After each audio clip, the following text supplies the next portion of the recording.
अस्सलाम वालेकुम, मेरा नाम मुबश्शिर लुकमान है और आज आपको एक इंटरव्यू दिखाने लगे हैं जो मैं रिक्वेस्ट करूंगा कि कमज़ोर दिल अफराद जो हैं वो मत देखें और 18 साल से कम उम्र बच्चे जो हैं प्लीज़ आप लोग ना देखिएगा, क्योंकि हम इसको as it is on air कर रहे हैं। हमारे पास मार्जिनस हैं कि हम इसको एडिट कर दें, हम उसके ऊपर बीप्स लगा दें ये वो, लेकिन फिर उसकी जो स्पिरिट है इंटरव्यू की या उसके सवाल और जवाब की वो बीच में हर्ट हो जाएगी।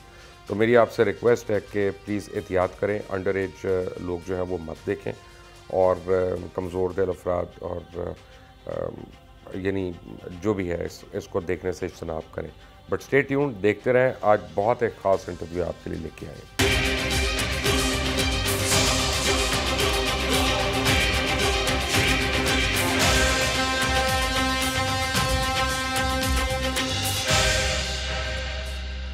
अस्सलाम वालेकुम, मेरा नाम मुबश्शिर लुकमान है और मेरे आज बड़े ख़ास रिक्वेस्ट पे मेरे मेहमान आए हैं। किसी तारुफ के मोहताज नहीं है, लेकिन बहुत कम टेलीविज़न पे आते हैं। आबिद बॉक्सर साहब। आबिद बॉक्सर साहब जो है पहले तो दुबई में थे जब लास्ट इनका इंटरव्यू किया था, पाकिस्तान आ गए में बहुत अरसे से। आबिद बॉक्सर साहब की यानी डिफरेंट लोग इनको डिफरेंट तरीक़ों से जानते हैं। जो इनको अच्छी तरह जानते हैं वो इनको बहुत अच्छी तरह जानते हैं, जो इनको अच्छा नहीं कहते वो भी उनके मतलब बहुत कुछ कहते हैं। बहरहाल ये एक स्ट्रॉन्ग पर्सनैलिटी वाले आदमी के साथ ये नुकसान होता है, हमारे साथ भी है। जो हमें पसंद करता है वो बहुत करता है और जो नापसंद करता है वो भी दिल से करता है।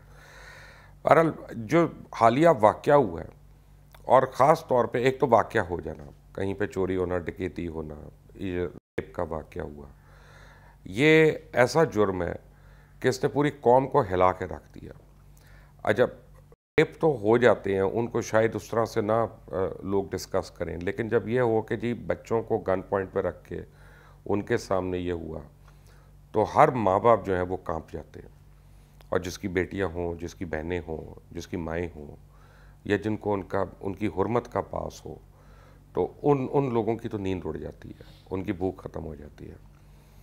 इस केस के हवाले से मैंने आज चंद सवालात आबिद साहब से पूछने हैं। पहली बात तो यह है कि आपका बहुत बहुत शुक्रिया। आपका शुक्रिया जी, आपने हमें ज्वाइन किया। देखें, मैं इसको बड़ा डेलिकेटली इस केस को मैं ज़रा डील कर रहा हूँ, क्योंकि मैं ऐसा कोई बात नहीं करना चाहता, लफ्ज़ नहीं बोलना चाहता कि एक बेचारी मज़लूम फैमिली है, उनके जुल्म में कोई नमक पाशी मैं नहीं करना चाहता, ऐसे अल्फाज में बोलना नहीं चाह रहा। लेकिन इसमें जो आपके CCPO का रवैया हमने देखा है, ऐसे CCPO अगर हमारे सामने आ जाए ना तो आपको मैं गारंटी नहीं दे सकता कि क्या होगा। क्या पुलिस वाले इतने मादर पितर आज़ाद हो गए कि लोगों की इज्जतों का ख्याल नहीं उनको? नंबर वन तो मुबश्शिर साहब, मैं उनके साथ कभी रहा नहीं और उनके बारे में कोई कमेंट्स ऐसे कर नहीं सकता जो कि मेरे इल्म में नहीं है। एक लफ्ज़ है मेरे वालिद साहब हैं, एक लफ्ज़ है कि मेरे वालदा के हस्बैंड हैं। अंदाज़े बयान से बात बहुत दूर चली जाती है। वो थोड़ा सा सख्त बोल गए, इसको अच्छे तरीके से समझाया भी जा सकता था। तो मैं इस पर इतना ही कमेंट्स दे सकता हूँ, याद नहीं। लेकिन जो हुआ मुझे, अच्छा आबिद साहब, हमने भी 17 साल से हम इन्वेस्टिगेटिव शो कर रहे हैं ना, तो हम भी बड़े बड़े कंटूटों को भी हम मिलते हैं, अपने जैसों को भी मिलते हैं, सबको मिलते हैं। तो हमारा भी एक डायरेक्ट जाता है कि तफ्तीश अगर हमने करनी है तो हमने कहाँ से शुरू करनी है। तो मेरी किताब में तो बनती है 15 की कॉल जहाँ पे रिसीव हुई है ना, वहाँ से तफ्तीश शुरू होती है। वो उनको क्यों शामिल तफ्तीश नहीं किया हुआ? मुबश्शिर भाई, सबसे पहले तो मैं थोड़ा सा इख्तलाफ करने का आकर हाँ रखता हूँ। हाँ बिल्कुल। हमने ये नहीं देखना कि 15 ने कॉल सुनी है कि नहीं सुनी, डॉल्फिन गया है कि नहीं। अब हमने सिर्फ ये देखना है कि पुलिस अपना पूरा जोर लगाए और उन कातलों को पकड़े। और वो एक और बात मैं कहना चाहता हूँ आपकी इजाज़त से, सबसे पहले हमने ये डिसाइड करना है कि ये इंसान हैं कि नहीं, रेपिस्ट कि नहीं। नहीं, ये इंसान नहीं है, मेरी किताब में तो नहीं है। ठीक है, तो आप आए दिन देखते हैं कि यहाँ पे कारपोरेशन वाले कुत्ते मार रहे होते हैं, तो वो भी अल्लाह की मखलूक है, लेकिन एक आप अपनी कौम, अपनी फैमिली की फलाह बहबूद के लिए वो मारते हैं। ठीक है, बेजुबान जानवर है। तो किसी वक्त जो इंसान नहीं है और इंसानियत के लिए वो एक नासूर बन गया, तो उसके लिए एक थोड़ा सा कानून में लचक होनी चाहिए, थोड़ा सा फ्लेक्सिबल। मैं ये नहीं कहता कि ला कानूनियत होनी चाहिए, तो थोड़ा सा फ्लेक्सिबल आईजी साहब को होना चाहिए। प्रॉब्लम ये है, प्रॉब्लम ये आबिद साहब, मैं आपको नाम ले देता हूँ। ज़ैनब के कातिल की फांसी इसलिए हुई कि वो कत्ल हो गई थी। ये ठीक हो गया। रेपिस्ट को तो यहाँ कुछ कहता ही नहीं, वो थोड़े दिन के बाद बाहर निकल जाता है, फिर से वो शुरू हो जाता है। अब उसके लिए तो वाकई को सख्त कानून होना चाहिए ना। आपकी इजाज़त से मैं कह रहा हूं कि अगर मेरिट पे बिल्कुल फ्री इसकी तफ्तीश और उसके बाद इसका ये अदालत में चला गया तो ये मुल्ज़मान बरी हो जाएंगे। मैं साबित कर देता हूं। पर्चा भी कमज़ोर है। नहीं, साबित करता हूं। अब असल जो जुल्म हुआ है उस फैमिली के साथ, वो फैमिली दुनिया में किसी को मुंह दिखाने के काबिल नहीं रहेगी। माजरत से, वो मेरी बहन है, मेरी बेटी है। क्योंकि हम लोग जब वो कभी विटनेस देने आएगी तो मेरे जैसे कई लोग वो सेल्फी लेने वहाँ पे पहुँच जाएंगे।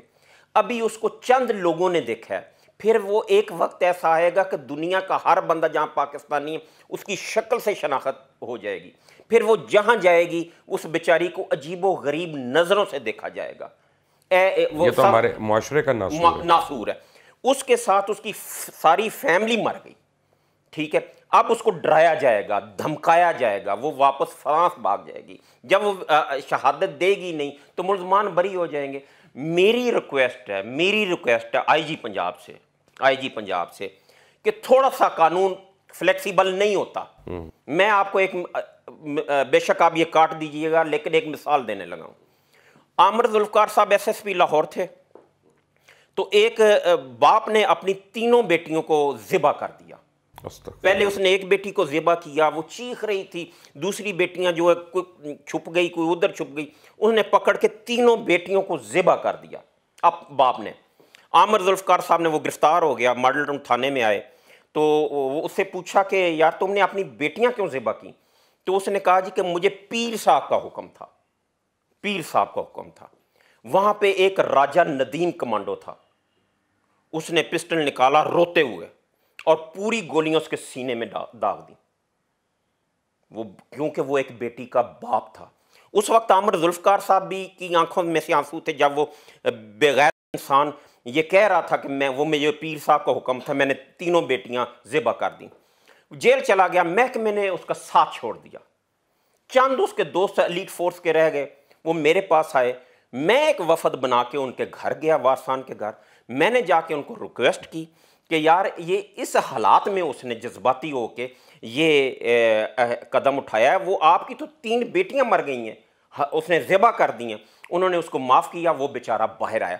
मैं प्रवोक नहीं कर रहा, मैं किसी को उकसा नहीं रहा कि आप लाकानूनियत करें, लेकिन किसी वक्त ऐसा भी टाइम आ जाता है, आखिर पुलिस वाले भी इंसान हैं।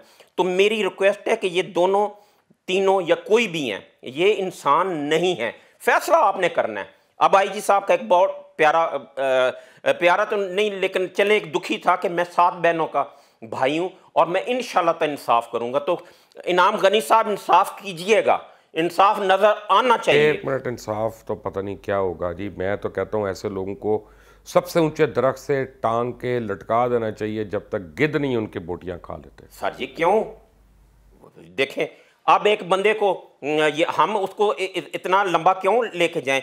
एक बंदा है, उसको पता है मैंने मर जाना है, जब वो पकड़ा जाएगा ये आप देखिएगा शायद पब्लिक ही ना छोड़े उसको, ठीक है। जब वो मज़ाहमत करेगा हर कीमत पे, मैं बीइंग अ पुलिस ऑफिसर कह रहा हूँ, वो मज़ाहमत करेगा। मज़ाहमत का पुलिस को जवाब देना चाहिए मौके पे। लेकिन प्लीज़ ये जो DNA टेस्ट हो रहे हैं, ये इन पे, ये कसूर में एक बेगुनाह बच्चा इसी तरह मारा गया, उसका वो DNA मैच करवा दिया, बाद में जब वो मर गया तो वो बेगुनाह निकल आया।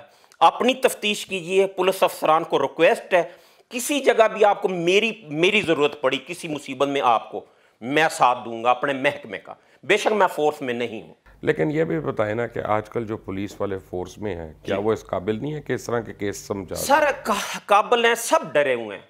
मैं तो नौकरी में नहीं हूं, मैं तो बयान दे सकता हूं, सब डरे हुए हैं।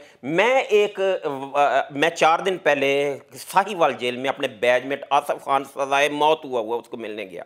वकूआ ये है कि एक डाकू 4 साल पहले पकड़ा गया, पब्लिक ने मार के पुलिस के हवाले किया, जब वो पुलिस के पास पहुंचा मर गया, वो सजाए मौत हो गई। आज तक उसकी मुलाकात पे कोई नहीं गया। मैं ये नहीं कहता कि पुलिस अफसरान के क्राइम में हमारा साथ दे, मैं अगर मैं क्राइम करता हूं मेरा साथ मत दें, लेकिन इतना तो देखें कि अगर कोई गैर दानिस्ता तौर पे नौकरी के दौरान मुझसे कोई गलती हो जाती है तो मेरा इतना तो साथ दें ताकि मैं सर्वाइव, मेरी फैमिली सर्वाइव कर सके। चलें मुझे बताएं, आपका मैंने पहला प्रोग्राम आपने मेरा किया, मेरी तफ्तीश तब्दील हुई थी? नहीं हुई थी। मैं कहता रहा मुबशर भाई मैं बेगुनाह हूं, मैं बेगुनाह, मुझे बोर्ड ने बेगुनाह कर दिया। क्या किसी एक वो मुल्ज़म है मेरे जिन्होंने झूठा मेरे पे पर्चे बनवाए, किसी एक का नाम आपके सामने आया? नहीं। मैं सब में बेगुनाह हो गया हूं। मेरे मामू को दौरान तफ्तीश उमर विक ने कत्ल कर दिया, अननेचुरल डेथ है। क्या इंसाफ मिला? इमरान भाई, इमरान खान साहब, आपके तो बड़े बड़े दावे थे, मुझसे शुरू कीजिए, मेरे से स्टार्ट कीजिए, एक तफ्तीशी पैनल बनाइए। मेरे साथ हुआ क्या? इतने पर्चे, इतनी हेड मनी, 3 दफा इंटरपोल ने पकड़ा है। फिर कम से कम इतना तो उनसे पूछिए कि ये बेगुनाह हो गया है तो ये जिस पे पर्चे करवाए किसने थे? अब ये देखिए, मैं 21 मार्च 19 से 1.5 साल हो गया मुझे बेगुनाह हुए, आज भी मैं ECL में हूं।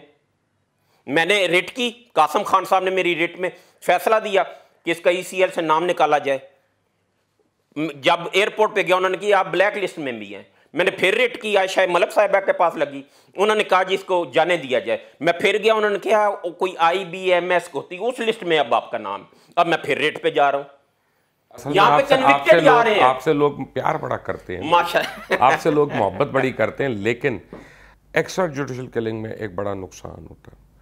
हम लोग ये चाहते हैं कि मुजरिम के साथ साथ जुर्म भी मरना चाहिए। जी, मरना चाहिए, ठीक है ना। यहाँ पे होता क्या है कि मुजरिम मर जाता है, लोगों को पता नहीं चलता, तो वो जुर्म नहीं मरता, वो ग्लोरीफाइड रहता है। मुजरिम को ऐसी सज़ा होनी चाहिए कानून के तहत कि जिसको लोग याद रखें सदियों तक। जैसे पप्पू के कातलों का आज भी लोगों को याद है, जिस के दौर में वो हुआ था वो नहीं भूलता उस पब्लिक एग्जीक्यूशन को, वो कोड़ों को नहीं भूलता। ज़ियाउल-हक में 100 बुराइयाँ होंगी, लेकिन उसने यानी मर्डर पे और रेप पे कितना कंट्रोल कर लिया था। एक मिसाल है लंबी, बेशक आप रीछ की, भेड़िए की और शेर की यारी थी। शेर ने कहा यार ये दोनों मेरे दोस्त हैं, मैं इनको चेक करूं कि ये मेरे साथ कितने मुखलस हैं। उसने एक हिरन का शिकार किया, उसने रीछ को कहा कि इसके हिस्से करो अपने और मेरे। उसने अच्छा गोश्त रीछ ने अपना रख लिया, गंदा शेर को दे दिया। शेर ने रीछ, जैसे आप कहते होते लंबा डाल लिया, खूब छितर मारे। अब उसने भेड़िए को कहा तुम इंसाफ करो और तकसीम करो। उसने सारा अच्छा गोश्त शेर को दिया, गंदा गोश्त अपने पास रख लिया। उसने कहा यार इतना अच्छा इंसाफ तुमने कैसे किया? उसने कहा उसको जूते लगे हैं, मुझे इंसाफ आ गया। सही बात है। हाँ, तो मेरी इसी मिसाल में सब कुछ है। हाँ, अब ये मुझे बताएं कि पंजाब पुलिस से हमें कोई अच्छाई की उम्मीद है? थोड़ा सा ये बहुत अच्छी फोर्स है। जुल्फकार विर्क जैसे, दानिश रांझे जैसे, फारूक अमान जैसे प्रोफेशनल पुलिस अफसर है। अब ये ना कह दीजिए कि ये मेरे दोस्त हैं। नहीं, आपके दोस्त भी हैं, मैंने कहा जो रह गए उनके भी नाम ले देना। उनके नाम भी ले देना, बाकी ताकि सारे ही आपके प्रोफेशनल अफसर हैं। इनको थोड़ा सा इजी करिए, घबराए हुए हैं हमारा अंजाम देख के। घबराए क्यों हैं? देखें 99 का जब वो गवर्नमेंट आ गई, सबको चुन चुन के मार दिया गया, सबको डिसमिस कर दिया गया, सबसे फोर्स ले ली गई। फोर्स लेने के बाद सबको सड़कों पे मार दिया गया, किसी का कुछ नहीं बना। अब अगर मैं गार्ड रखता हूं, मैं बदमाश हूं, मैं अच्छी गाड़ी रखता हूं, मैं गुंडा हूं, कब्जा ग्रुप हूं, मुझसे पूछा जाए ये कहां से है, मैं उसका जवाब दूंगा। तो इस तरह डीमोरल कर दिया गया है। प्लीज अपनी फोर्स को प्यार करें। लेकिन क्या ये भी अच्छा है कि 2 साल में 5 IG और पता नहीं कितने DIG और RPO चेंज ही होते रहें?